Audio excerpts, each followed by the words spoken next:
প্রদান করো। মজুরির পরিমাণ নির্ধারণের জন্য আজকে আমরা 10,000, 20,000, 25,000 টাকার পে স্কেলের কথা বলি। ন্যূনতম মজুরি আমার প্রিয় নবী বলেছেন সমকালীন বাজার চাহিদা মানুষের প্রয়োজন মেটাবার জন্য মালিক যা খাবে পড়বে শ্রমিক যেন তাই খাইতে পারে। দুনিয়ার কোন শ্রমনীতি, সমাজতন্ত্র, পুঁজিবাদ, ধর্মনিরপেক্ষতা, জাতীয়তাবাদ কোন শ্রমনীতিতে শ্রমিকের উন্নত মজুরির কথা বলা হয়নি। শ্রমিকও যেন তাই খেতে পারে, পড়তে পারে। আজকের বাজার মূল্যে যদি সেই স্ট্যান্ডার্ডকে ধরে মজুরি নির্ধারণ করা হতো, আজকে কি শ্রমিকের কপালে কোনো দুঃখ থাকতো? 1968 সালে শ্রমিক কল্যাণ ফেডারেশনের জন্ম। তার আগে এই দেশে 60-এর দশকে বামপন্থী কমিউনিস্টরা শ্রমিক ময়দান দখল করার জন্য লাল পতাকা তুলে ধরে সমাজ স্থগিত কায়েম করে। তারা বলেছিল trade union is the school of communism. 68 সালে শ্রমিক কল্যাণের প্রতিষ্ঠা করে এদেশের শ্রমিক নেতারা শ্রমিক আন্দোলনে রাসূলের শ্রমনীতি বাস্তবায়নের জন্য বলেছিল।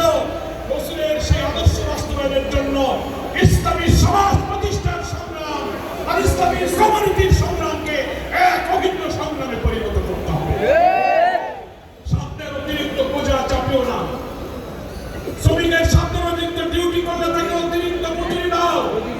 কোম্পানিতে লাভ হলে শ্রমিককে লাভের লভ্যাংশ প্রদান করো। শ্রমিকের মৌলিক চাহিদা পূরণ, থাকা, খাওয়া, শিক্ষা, চিকিৎসার জন্য তার ন্যূনতম প্রয়োজন বাজার মূল্যে যেন সে মেটাতে পারে। আমার প্রিয় নবী সেই সব আদর্শের কথা বলেছেন। তাই বাংলাদেশ শ্রমিক কল্যাণ ফেডারেশন এই অনুপম শ্রমনীতির জন্য একটি নতুন ধারার ট্রেড ইউনিয়ন রাজনীতি শুরু করেছে। মালিক আর শ্রমিকের মধ্যে শত্রুতা নয়, সব মালিক সব শ্রমিক বন্ধু হয়ে উৎপাদন অর্থনীতির চাকা ঠিক রাখবে, আবার শ্রমিকের প্রয়োজন পূরণ করার ন্যায্য মজুরি দেওয়ার জন্য। শ্রমিক সব থেকে ডিউটিতে ফাঁকি দেবে না, কারখানা অর্থনীতি চালু রাখবে। আবার মালিকও শ্রমিকের ন্যায্য মজুরি না দিয়ে শ্রমিককে ঠকাবে না। উভয়ের মধ্যে সততার ভিত্তিতে সম্পর্ক।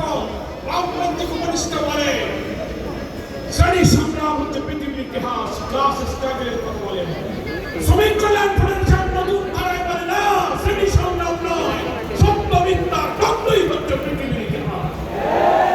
তাই আসুন, বাংলাদেশের কল কারখানা প্রত্যেকটি ট্রেডে পেশায় আজ শ্রমিক কল্যাণ হাজারের উপরে নতুন ট্রেড ইউনিয়ন তৈরি হয়েছে।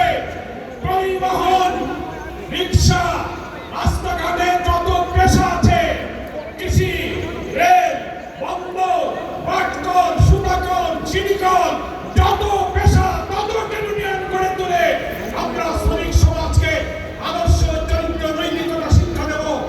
আর ইসলামী সমাজ কল্যাণ রাষ্ট্র প্রতিষ্ঠার মধ্য দিয়ে ইসলামী শ্রমনীতির সংগ্রামকে এগিয়ে যাব। একটা কথা বলি, যদি আমরা মনে করি এই রাষ্ট্র, এই সমাজ, এই দেশ, এই পার্লামেন্ট যে আইনে চলছে এটা যদি অব্যাহত থাকে, এর ভিতর দিয়ে আমাদের আলাদা শ্রমিক এবং ইসলামী শ্রমনীতির সংগ্রাম সফল হবে না। একই সঙ্গে কল্যাণ রাষ্ট্র, ইসলামী সমাজ প্রতিষ্ঠার সংগ্রাম আর ইসলামী শ্রমনীতি প্রতিষ্ঠার সংগ্রাম এক অভিন্ন সংগ্রামে পরিণত করলে আমাদের কাঙ্ক্ষিত স্বপ্ন ইনশাআল্লাহ পূরণ হবে। বিকাশমান, অগ্রসরমান শ্রমিক কল্যাণ ফেডারেশনের ট্রেড ইউনিয়ন আন্দোলনকে এগিয়ে নিয়ে যাওয়ার জন্য আজকের এই মে দিবসের জমায়েতে যারা এসেছেন সকলকে আহ্বান জানিয়ে, মহান আল্লাহর শুকরিয়া জানিয়ে আমি আমার বক্তব্য শেষ করছি। আল্লাহ হাফেজ। বাংলাদেশ জিন্দাবাদ, শ্রমিক কল্যাণ ফেডারেশন জিন্দাবাদ।